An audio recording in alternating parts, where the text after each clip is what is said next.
Ladies and gentlemen, excellencies, and honored guests, welcome to the second and final day of the Sustaining the Oasis conference.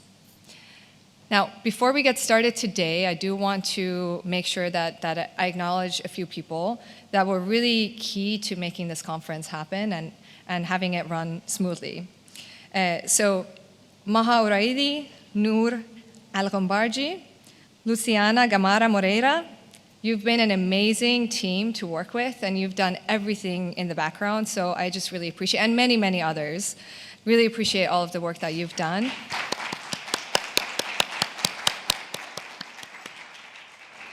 And I also want to acknowledge that you've been great thought partners in putting the conference together. And that's a testament to, I truly believe this, that you don't necessarily have to be an expert in a particular area to be able to provide guidance and to help actually bring ideas together. And then I also want to, of course, acknowledge the team that worked with me on the conference organizing team, the other thought leaders, Dr. Jamie Olson, Dr. Marcus King, and Dr. Mark Giordano. Thank you for the many weeks and hours of dialogue and figuring things out. And of course, Dean Mara and Dean Masri for giving us this space to organize around water and for recognizing the importance of this topic in particular, and for your leadership in building an environment program to complement the strength that Georgetown has in other areas. And with that, of course, this is a collaboration. This has been a collaboration between two of our Georgetown campuses, one in Doha at GUQ, and one in DC, Earth Commons, but actually Earth Commons plus. We've had engagement from a lot of different parts of Georgetown main campus. And to that end, we also have 20 students from across Georgetown that have been part of this program.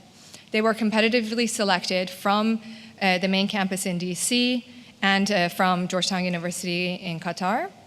So if I could get the students that are at least in the room right now to stand up in recognition.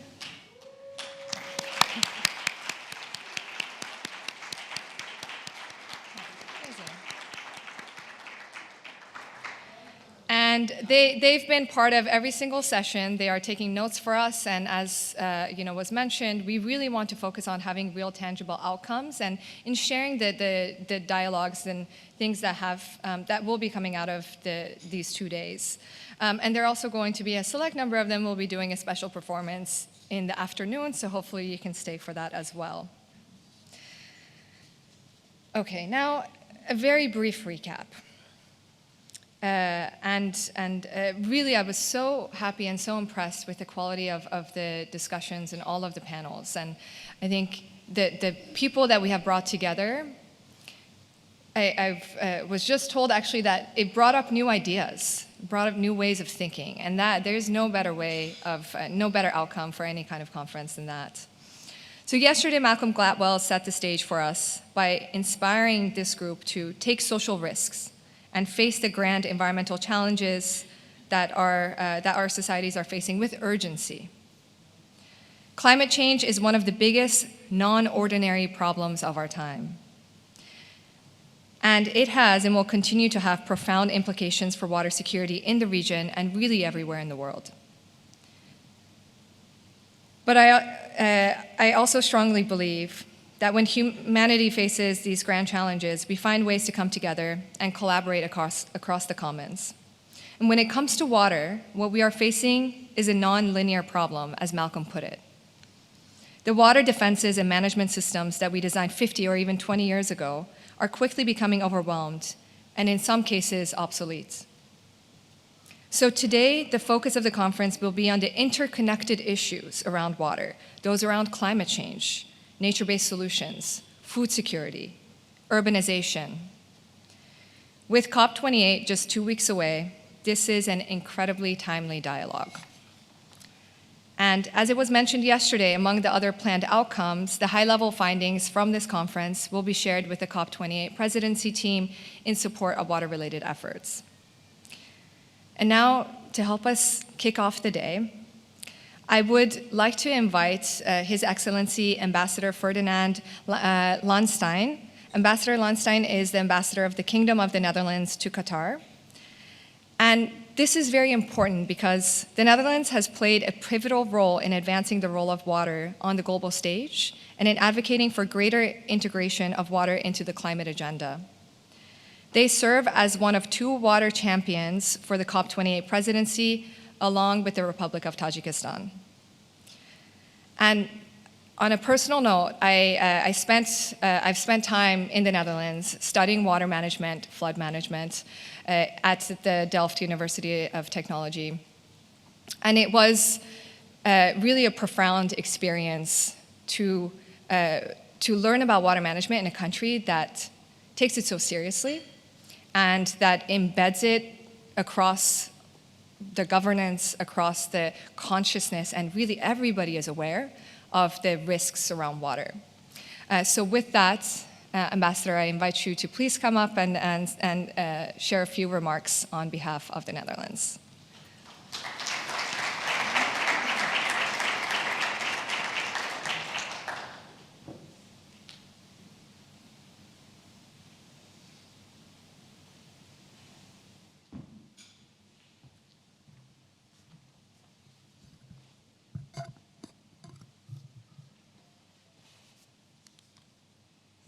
Good morning, everybody. Assalamu alaikum. Very nice to be here. Thank you for your warm words, Raha. And always a pleasure to learn that you have had a great time in the Netherlands. That's what we like to hear. Honorable and distinguished guests, thank you, Georgetown University, for giving me the opportunity to make some opening remarks. And I hope I will not be too harsh on you in this early morning. And I feel very honored to be part of this Hiwaraat, this dialogue on the future of water security in the Gulf. In my speech, I will try to give you the Dutch perspective of how we want to encounter the challenges we face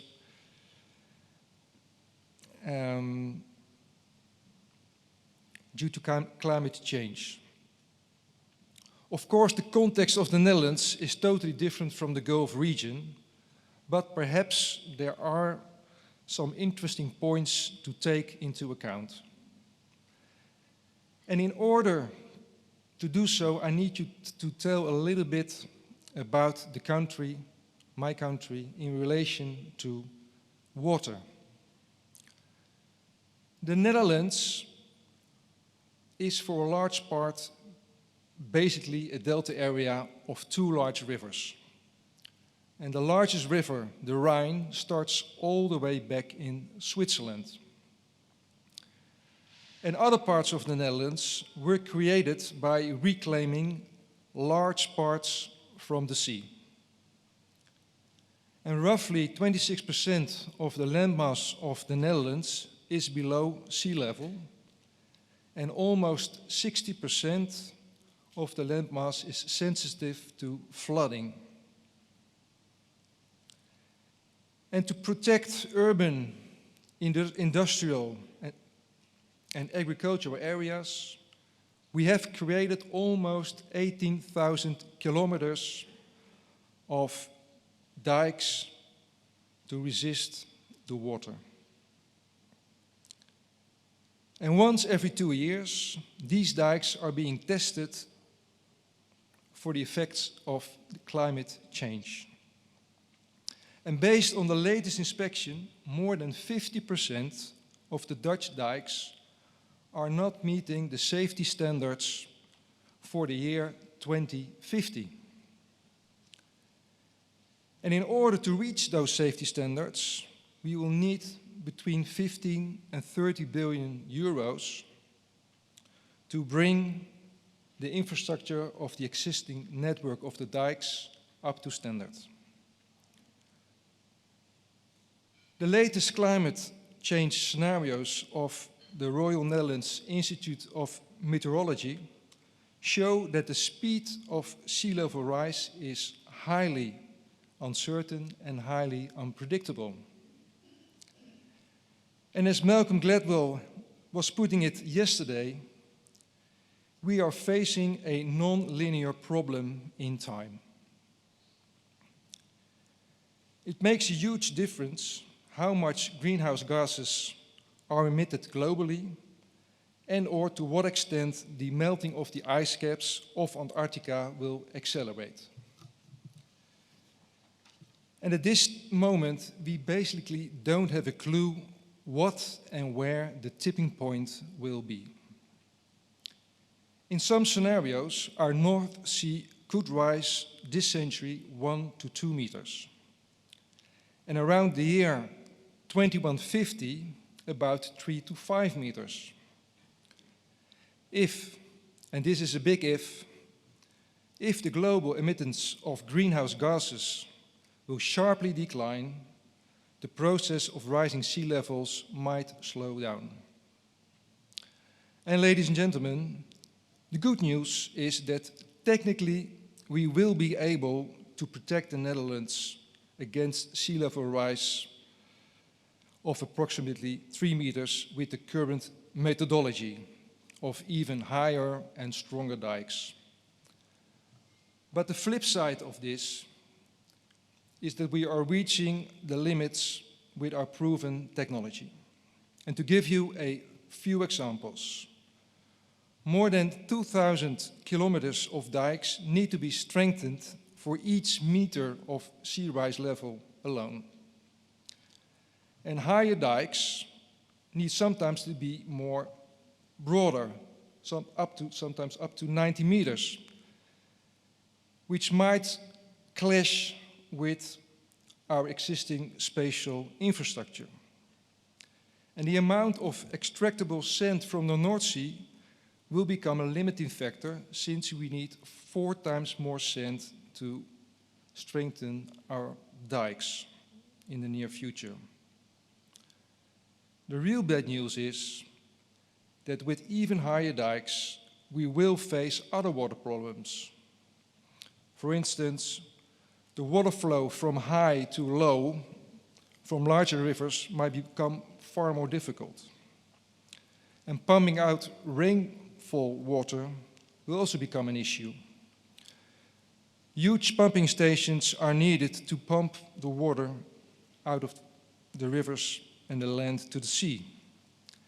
Intensifying pumping will bring saline groundwater to the surface, which in itself might lead to a shortage of fresh water and will have effect on our agriculture.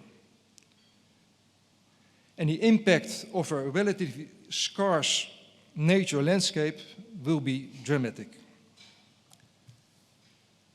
Up to now, we are still trying to tackle the problem from a technical angle.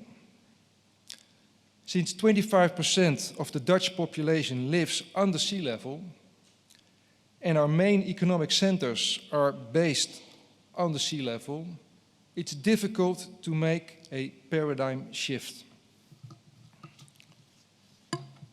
But we need to think out of our comfort zones.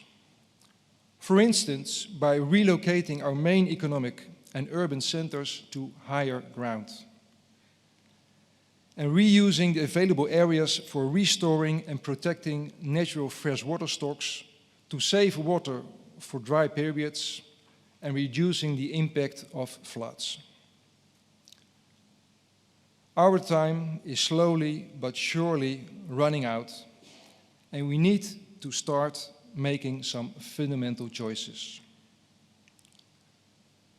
To adapt to climate change, water and soil need to guide us and to be in the center of our spatial planning and how we develop our economy. Ladies and gentlemen, although the context of the Netherlands is very different from the Gulf region, it's evident that we share the same challenge, that climate adaptation is beyond a technical challenge, and that we have to think out of the box and take social risks in order to successfully adapt. And therefore, today I'm also very happy that our former water envoy of the Kingdom of the Netherlands, Henk Ovink, is here today.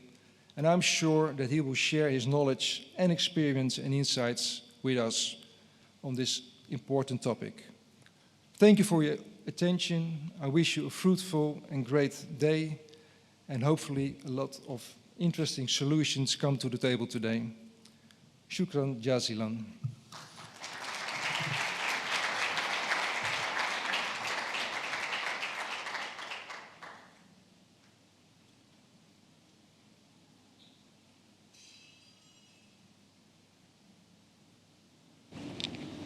This way? Yeah, go ahead. It's okay. I'll be the last one. I told you. Okay. Wherever you like. Wherever I like. Musical chairs.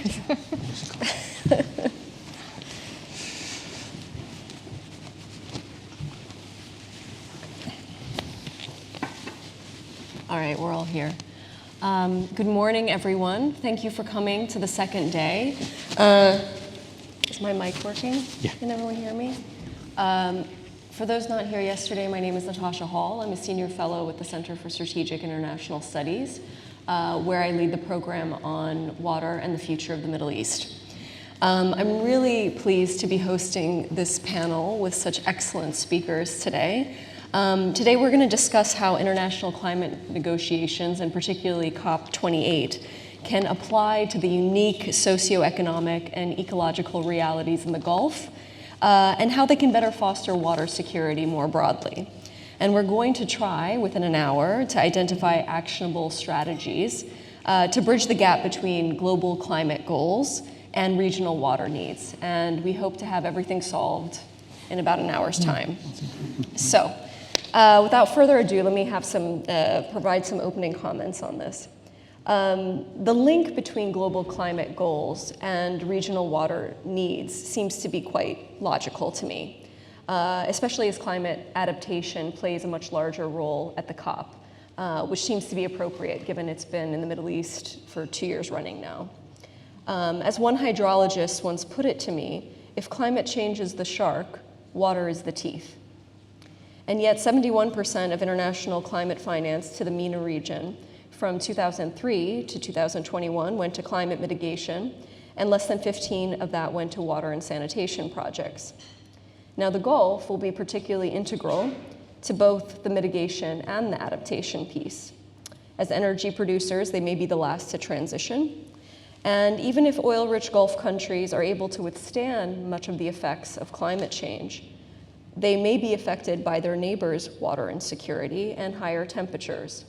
We know that at least one recent report has predicted that at the end of this century, areas of the Arabian Gulf could be hit by waves of heat and humidity so severe that simply being outside for a few hours could threaten human life. So we know that water adaptation mitigation is deeply interconnected. But we've seen rising international tensions between the mitigation and the adaptation piece. The developed world has sort of traditionally pushed for mitigation, and the developing world dealing with the effects of climate change disproportionately pushing more for adaptation.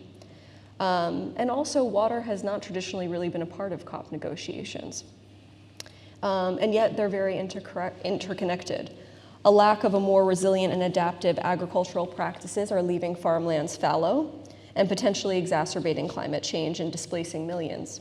Failure to effectively treat waste and wastewater sends thousands of people to hospitals, reduces the potential for treated wastewater to replace very precious groundwater.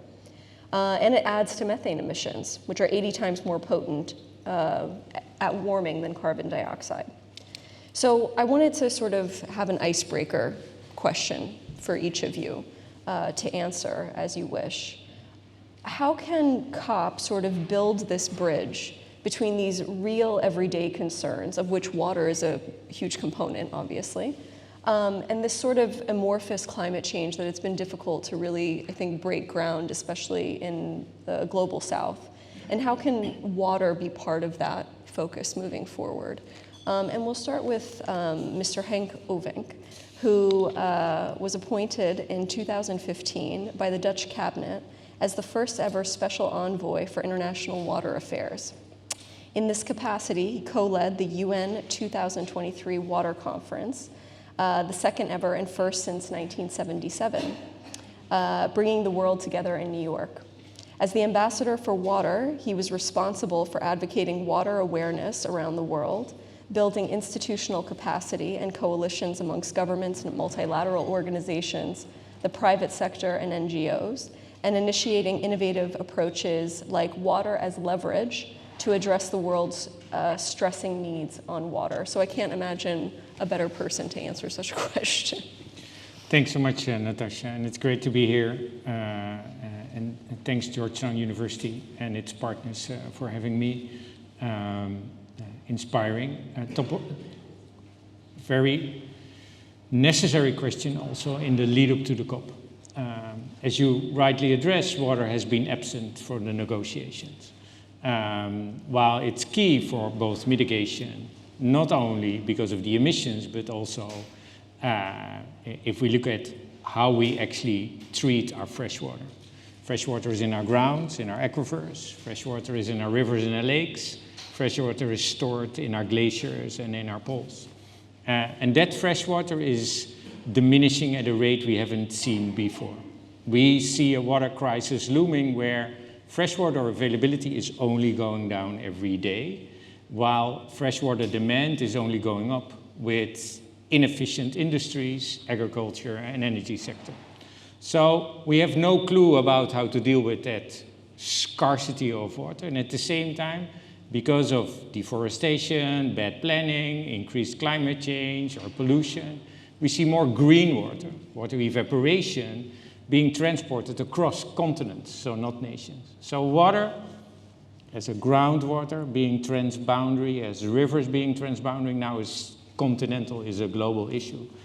Tapping into and driving climate change.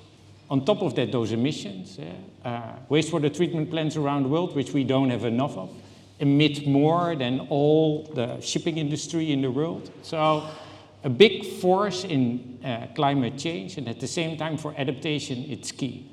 Over 90% of adaptation measures are nothing without water resiliency. So water plays a critical role, but not in the negotiations for many reasons. It's not a commodity, it's a human right. There is no compact or treaty around it, so there is no negotiation possible. Also the challenge leading up to the conference. And at the same time, it brings the solutions. It's the solution space. And this is the link to the COP. As we see emerging that the negotiations are more and more complex, we focus on the solutions. And this COP will definitely focus on those solutions too. But what do we do if these are small-scale one-offs? They will never change the world. So figuring out what the bridge is between the negotiations and positioning water into that climate agenda as the way to deal with both mitigation and adaptation in policy, practice, governance, and finance, and at the same time showcase that water at scale for mitigation and adaptation help us to change a course. We saw it in Glasgow, where these two perspectives of the negotiation and the solution space defined the agenda. Last year in Sharm el-Sheikh was more complex because the loss and damage and the 100 billion overtook the 2 weeks of being in Sharm el-Sheikh. But this year again at the UAE, the two sides of the coin of the COP, the negotiations and the solution will play a critical role, and in that solution space, water in its interlinkages with food security, energy security, biodiversity, and anything else will play a key role in showing that if we want to change course in the context of climate change, water is your best driver and best bet to invest in. Thank you. I like that as water is sort of the solution space at this COP. And we'll talk a lot more, hopefully, about the water, energy, food nexus as well. Dr. Raha Hakimdavar probably doesn't need any introduction at this point, but I am going to introduce her because I think she's going to lend some really interesting insight from a scientist's perspective. Raha is a hydrologist and senior advisor to the Dean of Georgetown University's Earth Commons and the Dean of Georgetown University in Qatar in the areas of climate, environment, and innovation. She's also an adjunct professor at the Georgetown University School of Foreign Service and non-resident fellow at the Middle East Institute Climate and Water Program, which, by the way, Mohammed Mahmoud at the very end is the director of. She is former director of space sciences at Ball Aerospace, held civil servant appointments at NASA and the US Department of Agriculture, and was a technical consultant for UN Environment and the World Bank. So can you speak a bit to sort of this mitigation adaptation component and sort of how water fits into both?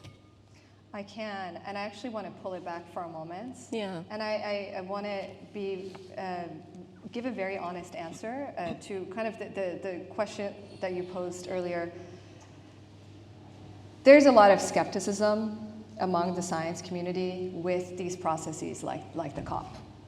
A lot of scientists and engineers, I started out as an engineer, I went on to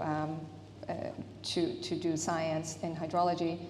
And I think until more recently, we haven't had enough scientists, not just those at the high levels, for example, through the IPCC, but we haven't had enough engagement and involvement, true involvement, at things like the climate COP. And conversely, we haven't had enough technologists and solution providers. I actually love, Henk, when you said that water is the solution space. But as we've been discussing throughout this conference, that means finance, that means data, that means technology, right? It means innovation in public-private partnerships. It means a lot of things, and it means science. Scientifically robust decision-making should absolutely be part of things like the COP. And I think I've been very happy to see more involvement and engagement by the science community, by the private sector, by a lot of people that are working on the water from both an adaptation and a mitigation perspective. One, being actively involved in the COP process, but also taking some direction from things that are being, it's like a two-way process, things that are the outcomes from the COP. For example, the focus this year for COP28 for the water agenda is water resilient food systems. There's a focus on food security. It's focused on urban water resilience, and there's a focus on freshwater ecosystems. So that's not everything. That certainly, you start, actually, I've been in meetings, you start speaking, scientists raise their hands and they say, well, what about this and what about that? And this should also be included. But, at this high level, it does set an agenda. It provides a way for us to coordinate our diverse perspectives and our diverse abilities to provide the solutions to that solution space, if that makes sense. And just the way I would break it down is more of an engineering perspective. It's a systems-based approach to addressing a very, very big problem.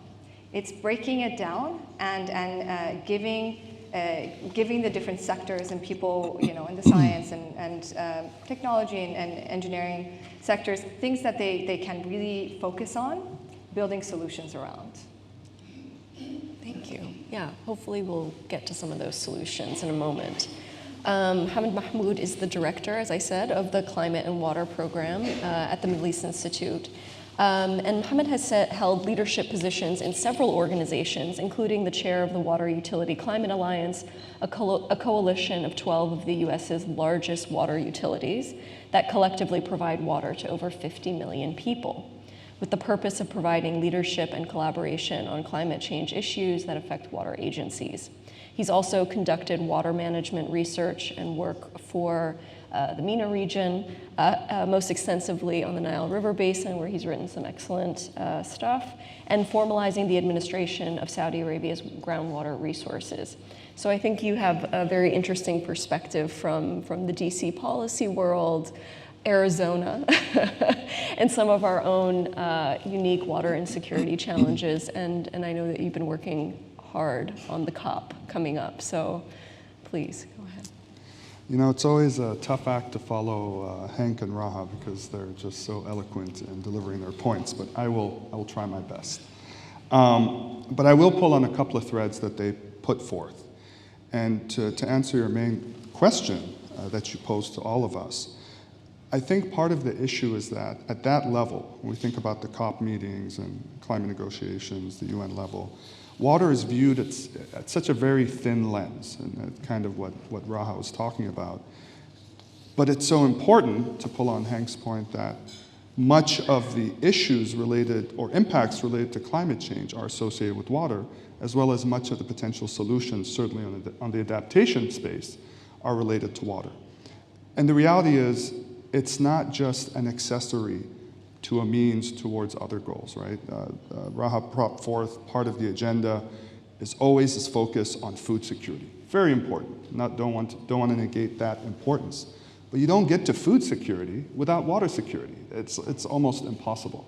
And so making sure the water resources side of things is adequate for you to be able to meet food production goals is quite important. I mean, 70% on average, 60-70% of water use goes towards agricultural activity, which supports food production. So that gets at that point right away.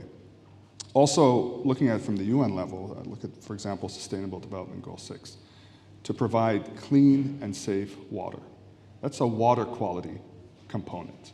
So far, you're only addressing water to support food production and water to support for water quality drinking needs. And those are important. Again, don't want to negate it.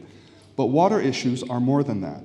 Water issues isn't just about water quality, isn't just about food production. There's also the drinking water component related to the UN piece. It's about water supply. Do we have adequate water supplies in different parts of the world? Certainly this region, quite arid.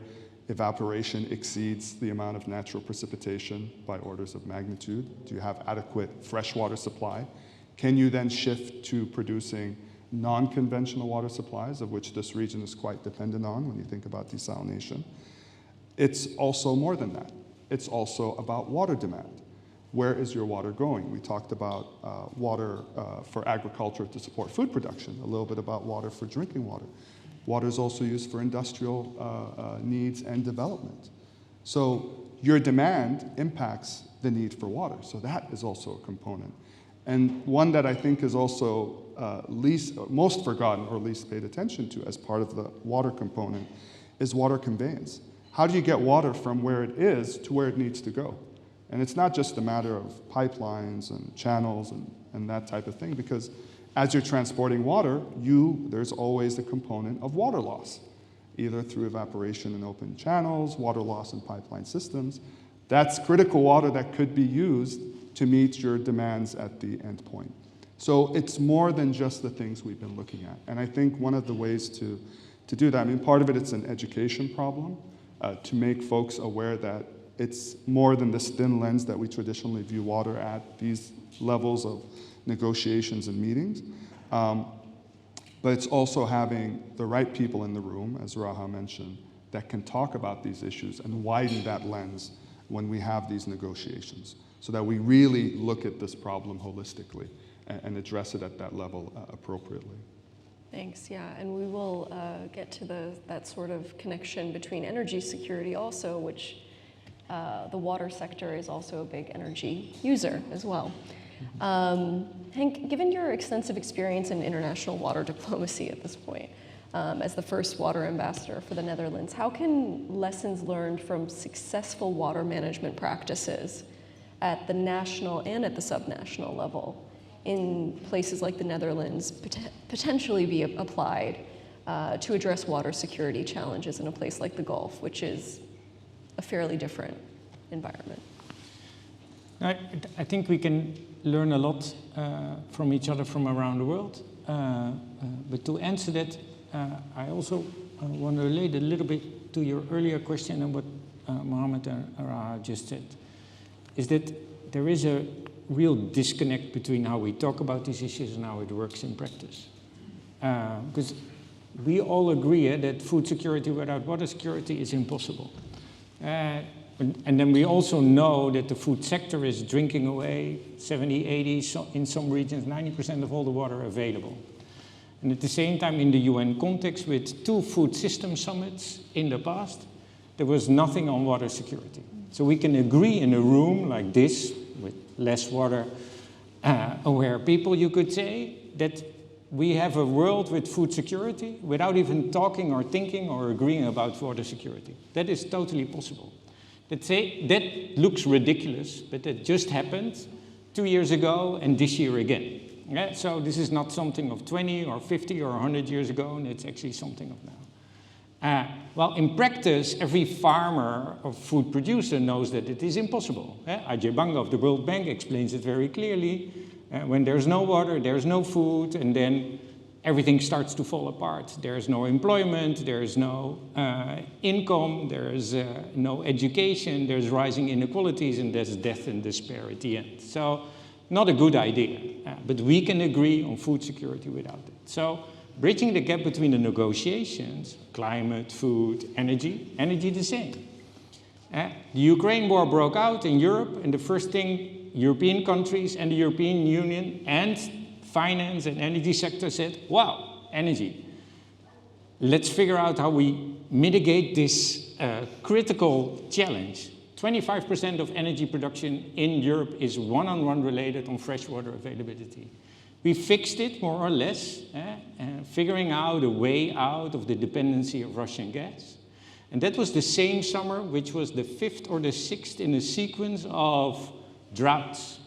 Droughts we haven't seen before. So the extremes are only becoming more extreme, and this water scarcity issue is going to be a way worse problem in Europe than any flooding or any sea level rise we've ever seen. So understanding, and this is where scientists go, understanding the complexity of the problems and facing that, and combining with that with a valuation approach that really knowing that water is a human right and not a commodity, has no price, is going to be critical important in to drive the management of that water and therefore the solution space. So I think, yes, we can learn a lot if only we dare and compare, but at the same time, if we don't bring that learning and that understanding of water to the places where we agree on the issues of food, energy, and climate, then that learning itself is not enough. And that is why the COP, as so many of those other places, is becoming so critically important, where there are negotiations, but it is also more and more about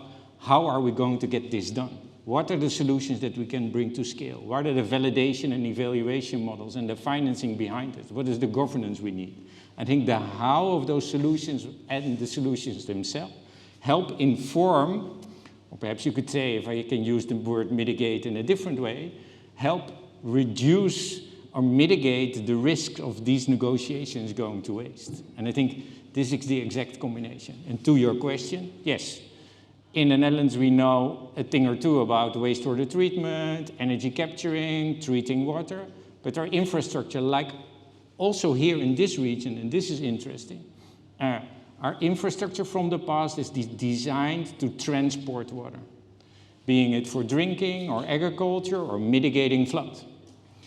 Our infrastructure around the world is not designed for a circular approach, where we keep the water in our nature, where we hold it back, where we store it, where we ensure that freshwater balance is actually in place. So I think we can all learn from around the world that infrastructure in itself as a one-off is stupid and only creates more challenges, while a far more comprehensive approach, taking into account indigenous cultures and knowledge, nature-based solutions, and an inclusive and sustainable way forward can only help us to reach food security and energy security and security at large with that fresh water balance in place. But that means a whole list of other things. Yes, the COP is helpful to that matter if we dare to look this challenging, looming crisis in the eye and say, yes, water is key for everything we value and want to achieve. I like that. I like how everyone needs to learn from not just a one-way cycle on water, but a more cyclical and comprehensive approach to these issues. It seems like I've touched a nerve a bit, that I'm with a bunch of water people in the lead up to COP, and we have sort of an opportunity, I think, though. You know, this COP marks a pivotal moment with the establishment of a specific water agenda. So Raha, I mean, can you sort of talk to how this agenda can proactively contribute to global water security, considering the interconnected challenges that we've been talking about of food and energy in the Gulf region, but, you know, beyond the Gulf region as well? Of course. We've already talked a lot about the food and agriculture side, so I don't want to expand on that necessarily. And I think on the energy side, we'll speak to that more. I actually want to focus on the nature-based solutions and freshwater ecosystems. And you mentioned that, Henk, in your remarks.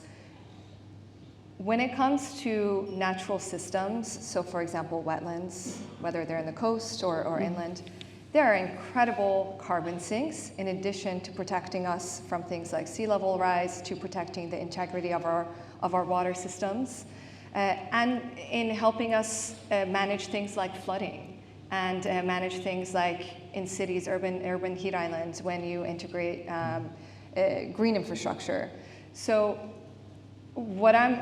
I think, from the water agenda, that is the piece that actually I'm the most excited about. I mean, I have spent, most of my career has been around eco-hydrology and has focused on this, using natural systems to manage water resources in an integrated way. But I'm very happy to see that being really highlighted and being one of the 3 top priorities for the COP.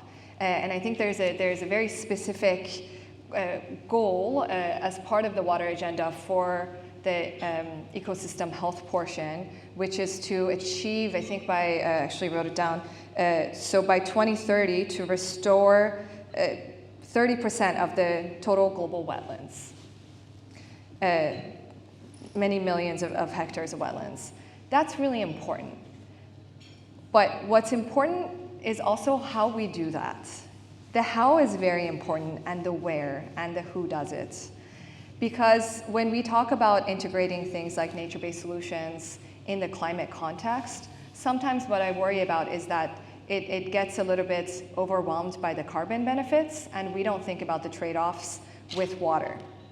So, for example, when you plant a tree somewhere, you may have carbon offsets from, multiple trees. You may have some carbon offsets or significant carbon offsets. But you're also going to have a trade-off with water that would otherwise make it into your groundwater system or make it downstream.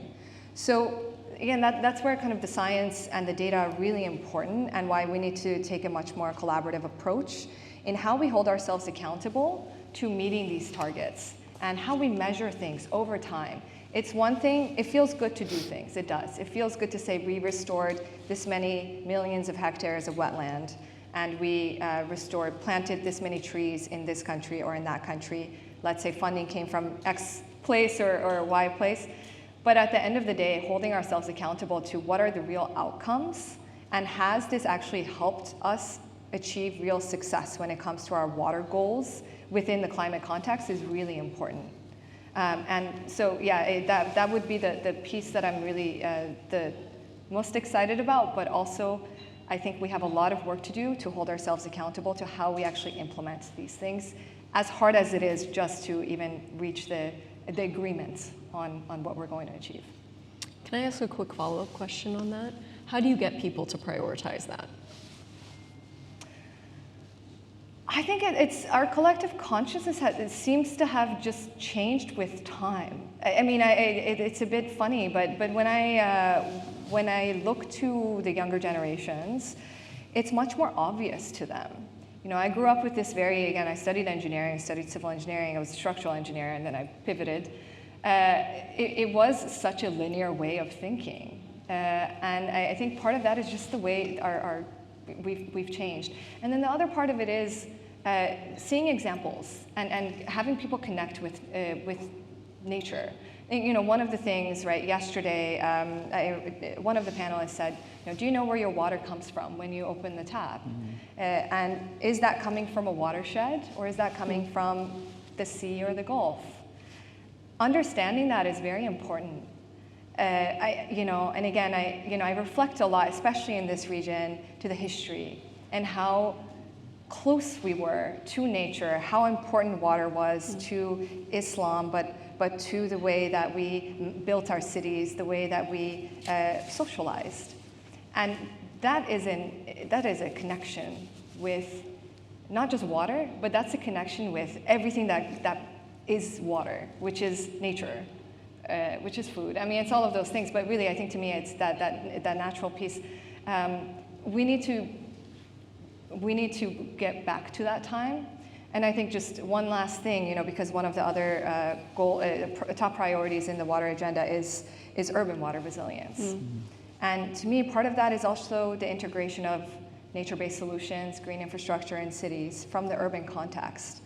And that's very different in Doha, it's very different in Riyadh, it's very different in this region, in the cities here, than it may be in the Netherlands, than it may be in New York City or in Miami or in Rio de Janeiro or somewhere else in the world. So we have to make it very adaptive to us.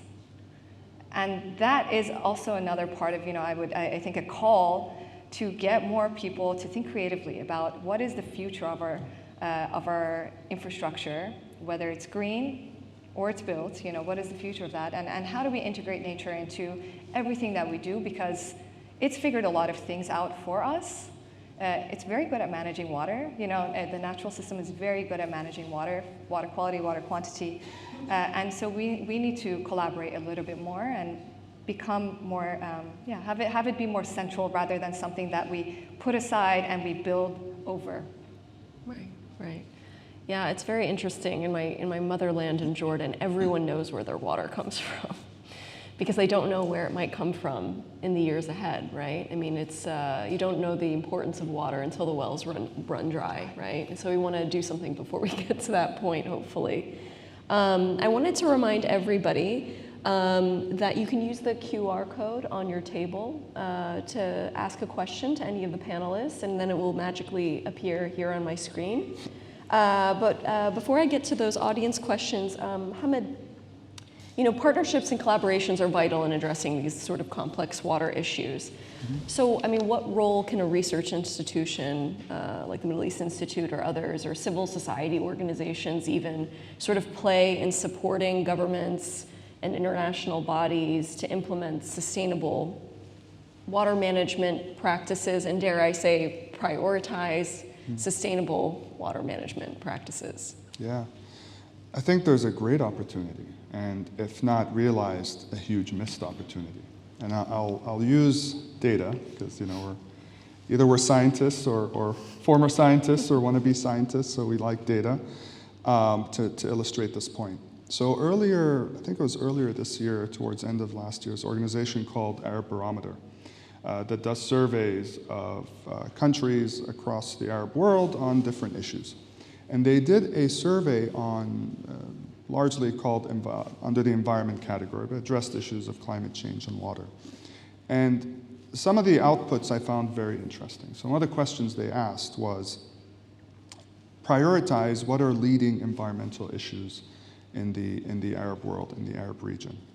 And generally speaking, I'm synthesizing the information here, they essentially agreed that water issues are the most important.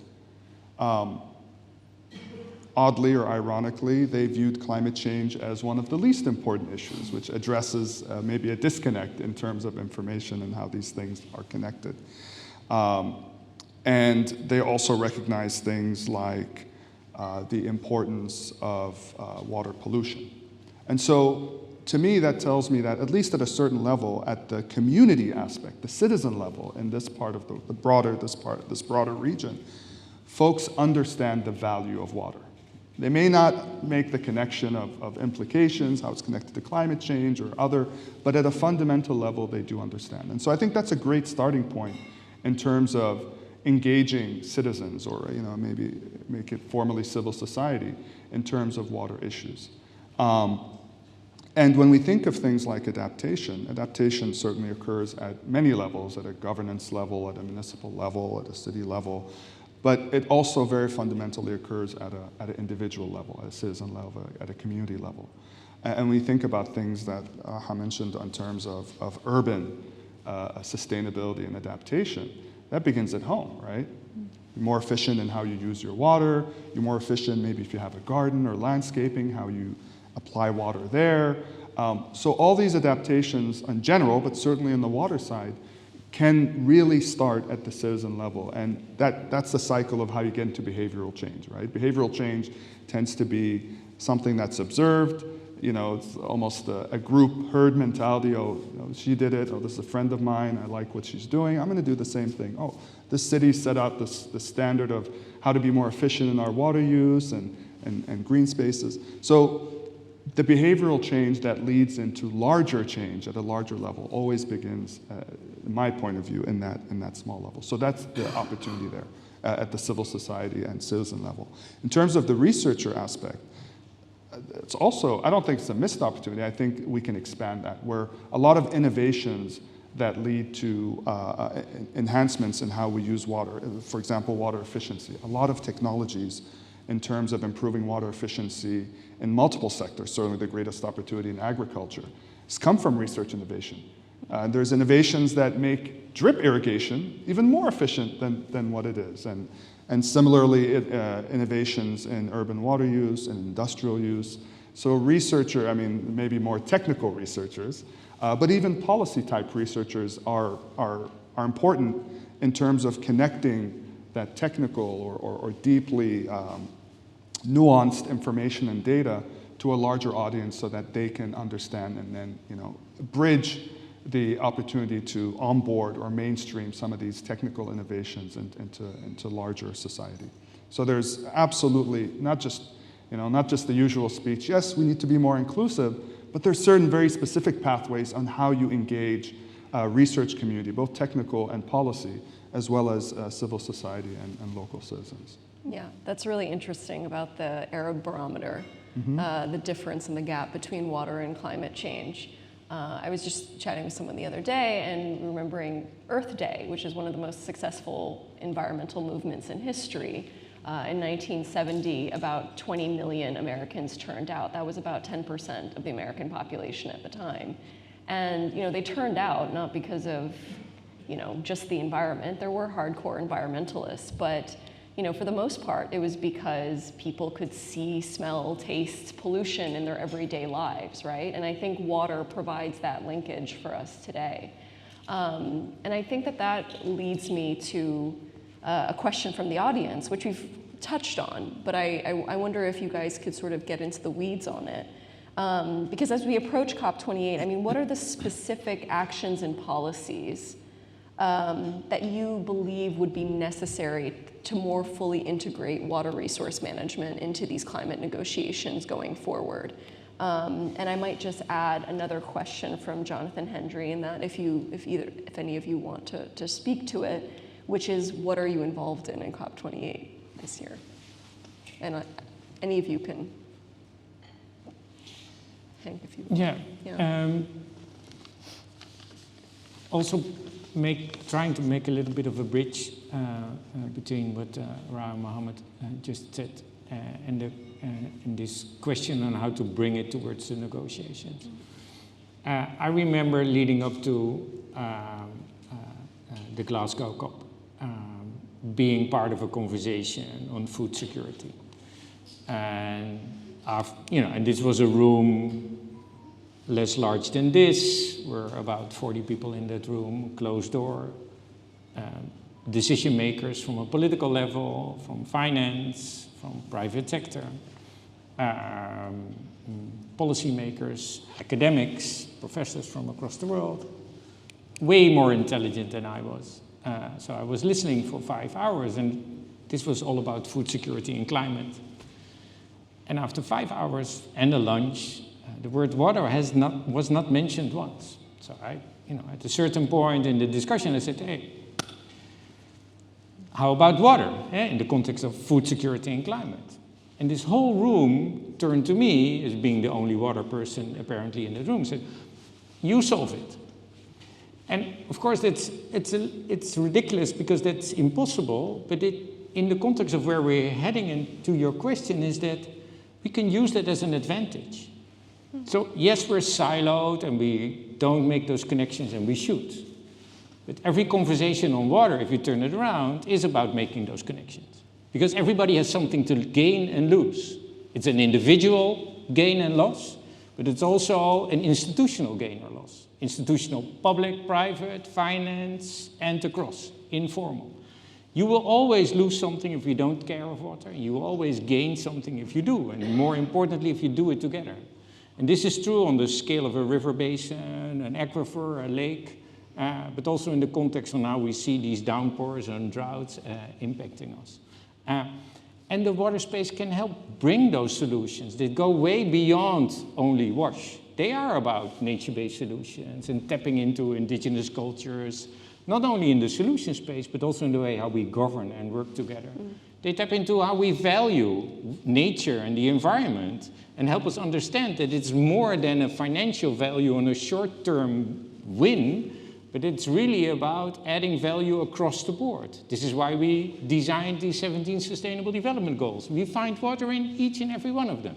So if we turn that on its head and bring that solution part where water is not siloed up in a water space, but is connected to food, energy, equity, education, capacity, the environment, and beyond, then we can help from the water community, being it academics, being it engineers and practitioners, being it public and private policymakers and developers, innovators and financiers, to that climate negotiations, a way how to solve these issues. So, and yes, then they will be addressed in policies and regulations, in the negotiation space, which is a key, but they come from the understanding that water is a key connector across the issues and the ambitions that we want to achieve, and a key connector in undermining them, and understanding that risk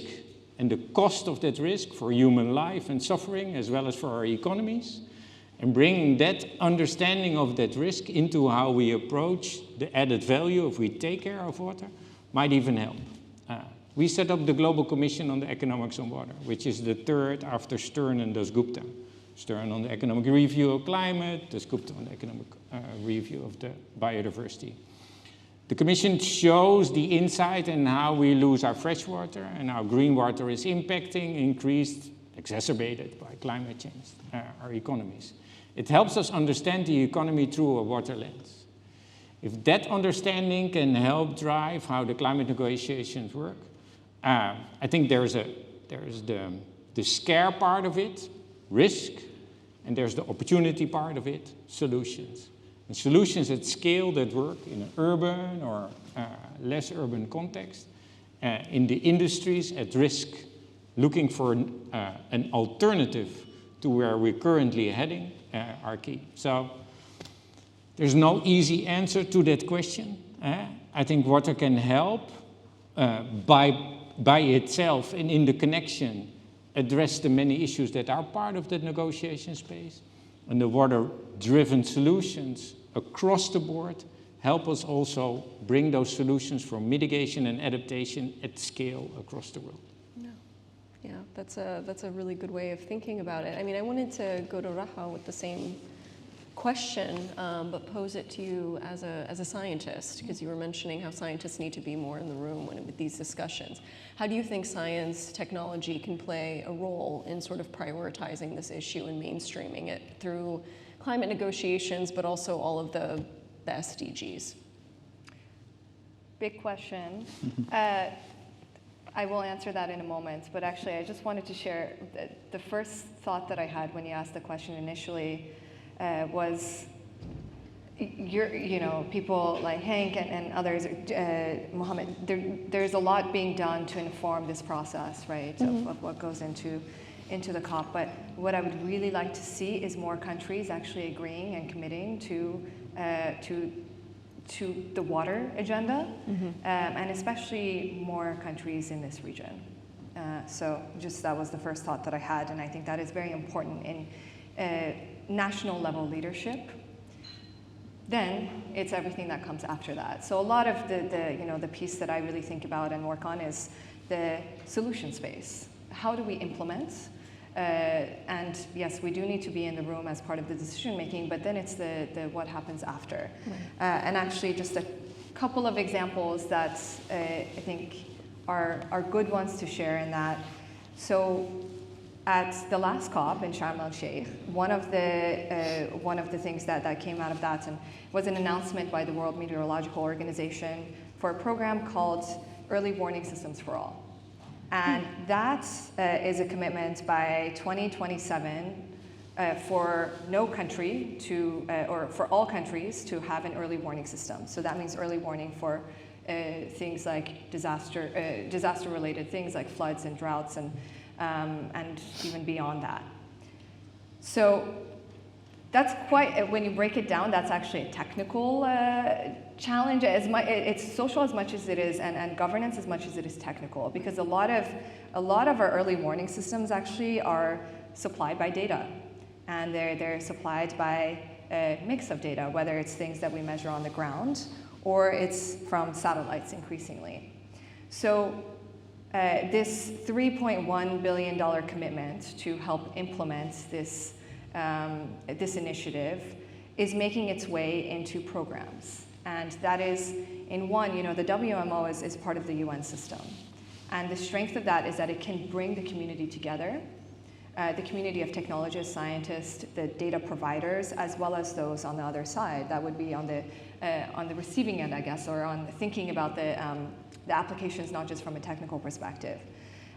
So we need to have people that are part of that dialogue, so that they are working on developing the implementing these solutions. And I think one other thing that's interesting that came out of the last COP was of course, loss and damages is a big part of the outcome.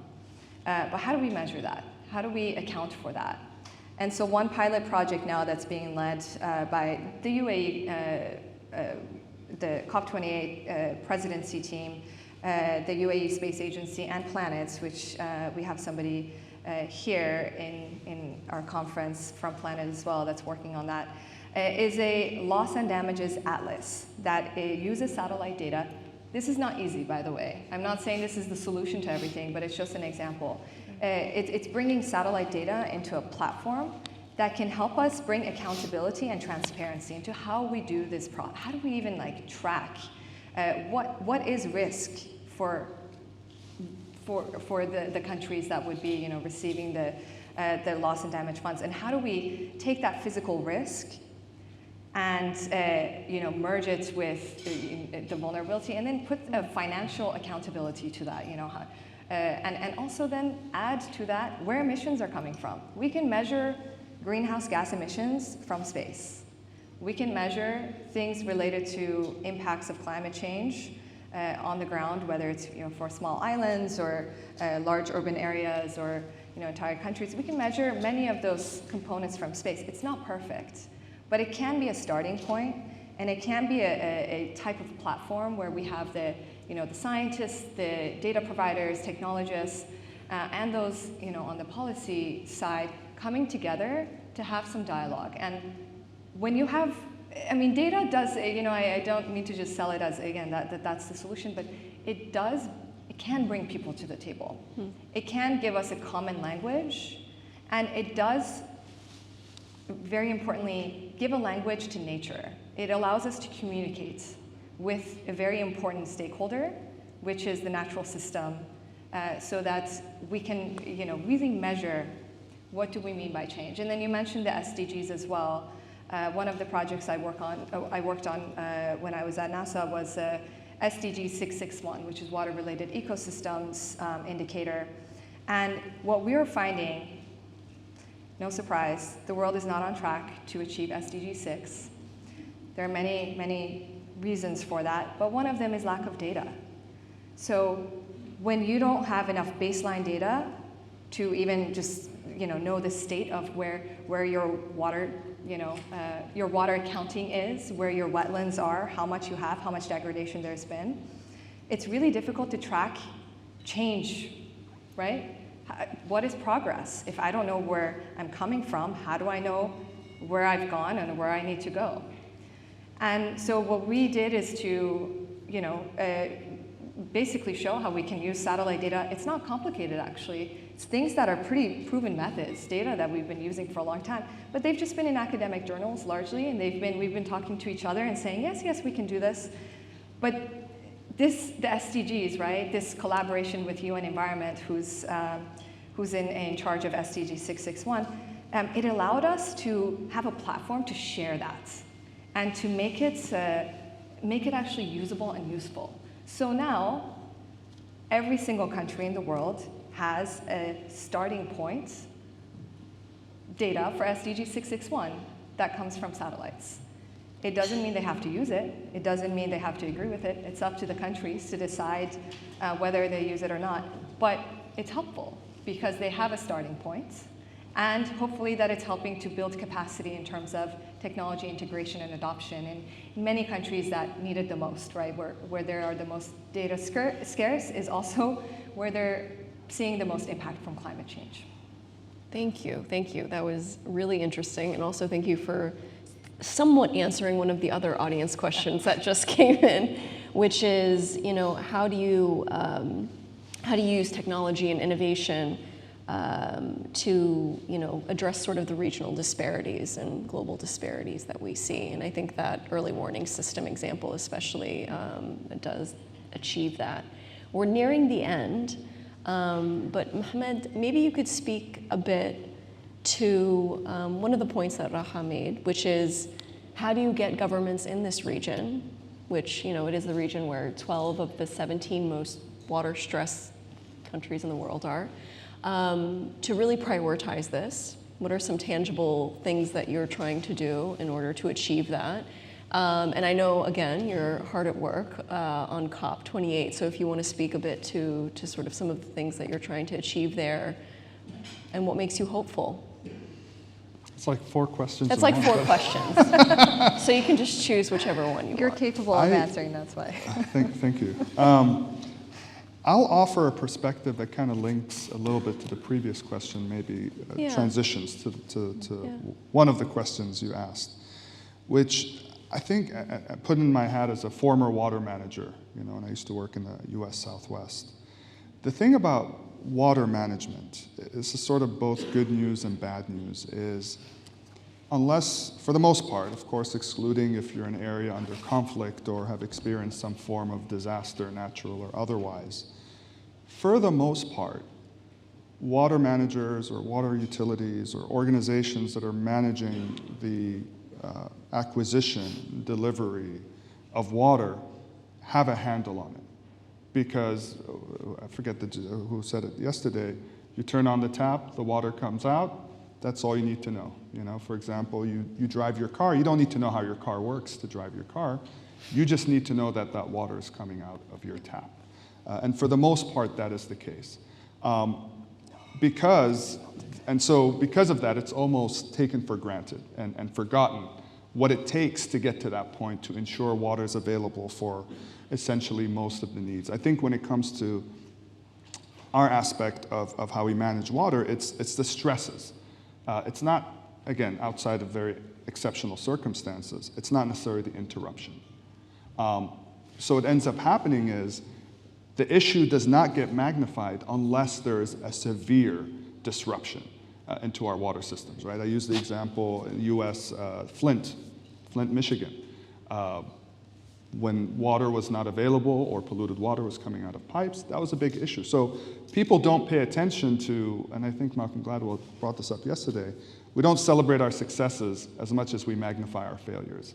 And so whenever there's a break in the system, loosely speaking, everyone is aware of the water issue. But on a day-to-day basis, all the work that's being done isn't recognized because it's a given. It's not a concern. Water's coming out of our taps, our needs are met, the world moves on. So to begin to answer your question, your other questions, is how do we change that? I think it's an uphill battle, but in terms of education, outreach, understanding. And part of that is pulling on everything we've talked about earlier, bringing in people in the room that are close to this issue, that are not part of the traditional process. When we think about the COPs, I mean, for a lot of it, it's a political process, right? So you have politicians. A lot of the conversations are around agreements. That's a political policy process. A lot of conversations about financing. That's, again, policy financial process. These other aspects of this issue are either technical or scientific, and those don't tend to be part of the conversation because from a policy, political perspective and how things get done at that high level, it isn't viewed as necessary. But I think we're learning otherwise, or at least that's what we're positing to our audience. So that it's a slow process, but I think that's the direction we need to move in terms of incorporating perspectives that illustrate how things are getting done versus just magnifying when things don't work. In terms of, I think what the question even earlier, what are we doing at COP, what our presence will be. Funny enough, actually, and maybe this is a hopeful thing, my program, we deal with climate change issues, water issues, environmental, it's a catch-all for all of that. But most of my engagements at COP this year are actually water-centric. Stuff at pavilions that are focused on climate and water nexus, focused on water from the importance from a public perspective and civil society and citizen engagement like I was talking about earlier. So to me, that's a good sign that, slowly but surely that the sort of public conscious is now gravitating to incorporating this more into the mainstream than usually has been the case at the COP meetings. Thank you. I think, Henk, you wanted to briefly comment, and you have the last word before we go to break. So, one thing, Mohammed, in what you said, I hope I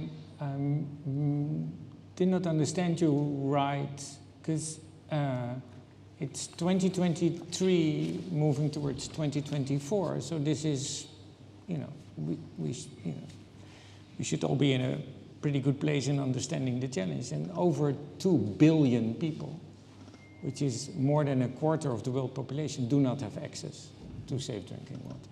So there's no tap near. Half of the world population is not close to a tap. So actually, would disagree. Yes, for the global north developed world, you might be right, but for the rest of the world, that's definitely not true. And there's no progress there. And linking this to climate is key, because on top of that, health issues in the context of freshwater availability are key and are driven by climate change, in the wrong direction. UNICEF yesterday just presented its new report that's, an increase in health despair among kids. Poor water quality is still driving death and despair among the very young of our world. And when you are exposed as a baby to contaminated or polluted water, you have immediate growth impact. And there is no pill for that. When your brain growth and your body growth are damaged because of poor water quality, forget about it in the context of our global challenges. So, this is not a WASH conference. I do want to link this immediately to where climate change is, and that we have no clue as a world on how massive this challenge is. If we had, we would have solved it already. It's 2023, and billions, not millions of people lack that access to safe drinking water, and half of the population to sanitation services, knowing that those sanitation services also emit more than the whole shipping industry. So I think water is bringing us together, and I do agree, at the moment you bring water to the table, it brings all these sectors and silos and individuals and their institutions together.